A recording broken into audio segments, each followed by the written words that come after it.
পুজো দিতে। তো চলো যাওয়া যাক।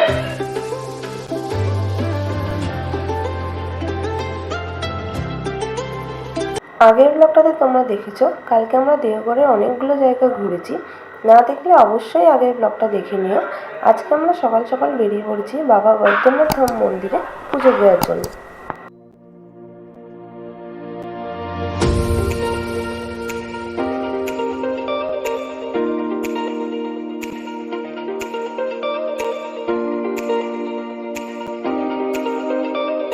বৈদ্যনাথ মন্দিরের সামনেই আমরা চলে এসেছি। তো পাশে আমরা জুতো খুলে মন্দিরের ভেতরে প্রবেশ করছি। আমাদের সাথে তোমরাও এই মন্দিরে দর্শন নাও। আশা করি তোমাদের আজকের ব্লগটা খুবই ভালো লাগবে। ভালো লাগলে অবশ্যই একটা লাইক আর সাবস্ক্রাইব করার অনুরোধ রইল।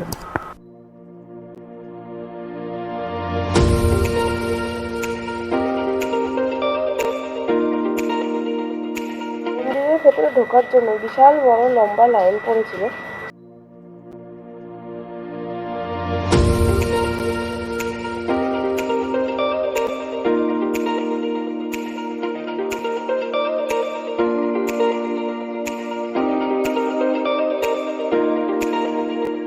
কত দূর থেকে আমরা লাইন দিয়ে এখন যাই হোক মন্দিরের কাছাকাছি আসতে পারছি। সেই ওখান থেকে লাইন দিয়েছি।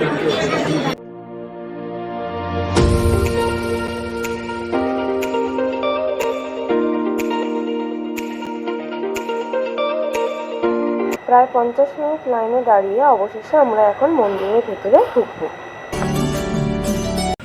মন্দির থেকে পুজো দিয়ে আমরা এখন হোটেলে আসলাম। এইবার একটু ফ্রেশ হবো। ফ্রেশ হয়ে আমরা ব্রেকফাস্ট করে তারপর আবার ঘুরতে বেরোবো। তো সাথে থাকো।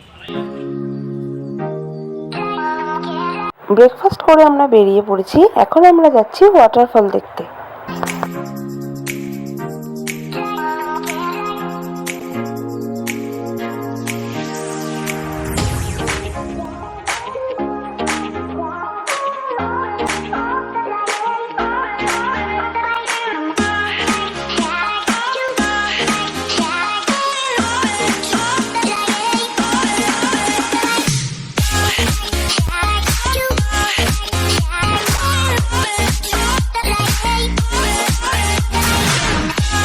প্রায় 2.5 থেকে 3 ঘন্টা জার্নি করার পর অবশেষে আমরা ওয়াটারফলে এসে পৌঁছালাম। আর এখানে ঢুকতে আমার জায়গাটা এত অপরূপ সুন্দর লাগছে, ভিডিওতে তোমরা অতটা বুঝতে পারবে না, বাট অরিজিনাল চোখে দেখলে সত্যি আমার চোখ সরাতেই পারছি না জায়গাটা থেকে।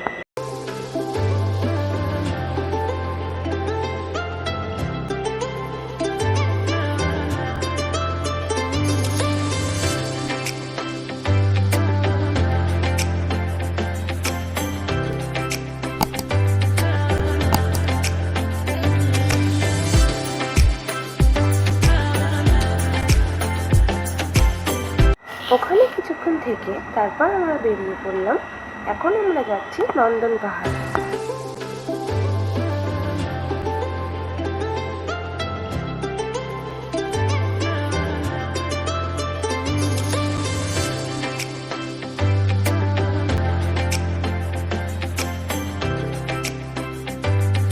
নন্দন পাহাড়ে এসে দেখছি এখানে বিশাল বড় মেলা বসেছে।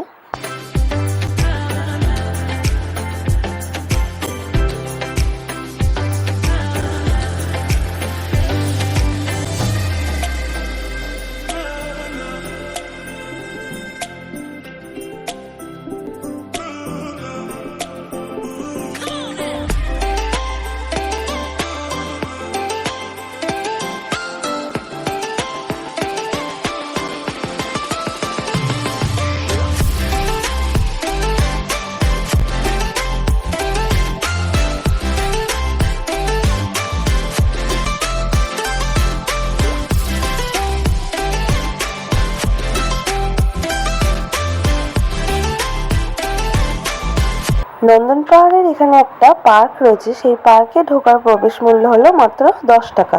তো টিকিট কেটে আমরাও ভেতরে ঢুকে পড়লাম।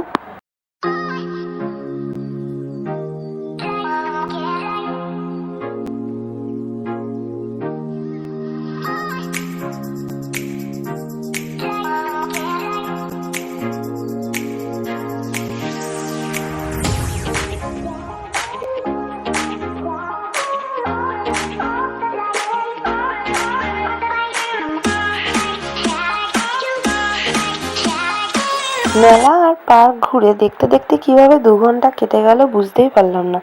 এখন আমরা এখান থেকে বেরিয়ে যাব, কারণ আজ রাত 12:15টায় জয়সিটি জংশন থেকে আমাদের ট্রেন রয়েছে। দেওঘরে আমরা 2 দিনের জন্য ঘুরতে এসেছিলাম, আর এই 2 দিনে প্রায় আমরা অনেকগুলো জায়গায় ঘুরেছি আর খুবই ভালো কেটেছে। এখান থেকে হোটেলে পৌঁছাতে আমাদের সময় লাগবে 2.5 ঘন্টা। তাহলে হোটেলে গিয়ে তোমাদের সাথে আবার দেখা করছি। আমাদের ট্রিপ ওভার হয়ে গেছে, এখন ব্যাগ প্যাক করছে, তারপরে ব্যাগগুলো ঢোকাচ্ছে, সব উঠাচ্ছে ব্যাগগুলো, এবার আমরা বেরোচ্ছি।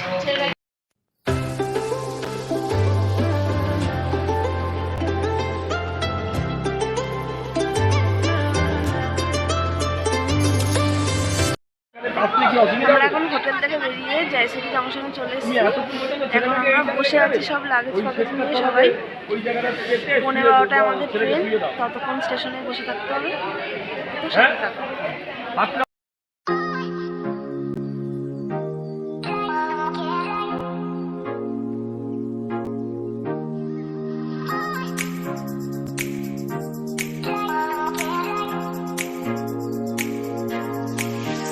রাতে আমাদের ট্রেন ঢুকতে ঢুকতে 12টা বেজে গেছিলো, আর এতটাই ক্লান্ত হয়ে গেছিলাম সারাদিন ঘুরে যে ট্রেনে উঠেই আমরা ঘুমিয়ে পড়েছিলাম। সেই জন্য আর কোনো ক্লিপই নেওয়া হয়নি। এখন ভোর 6টা বাজে, আমরা দমদম স্টেশনে ঢুকে পড়েছি। তাহলে এই ব্লগটাকে আমি এখানেই শেষ করছি। আর আজকের ব্লগটা যদি তোমাদের ভালো লেগে থাকে তাহলে অবশ্যই একটা লাইক আর সাবস্ক্রাইব করো।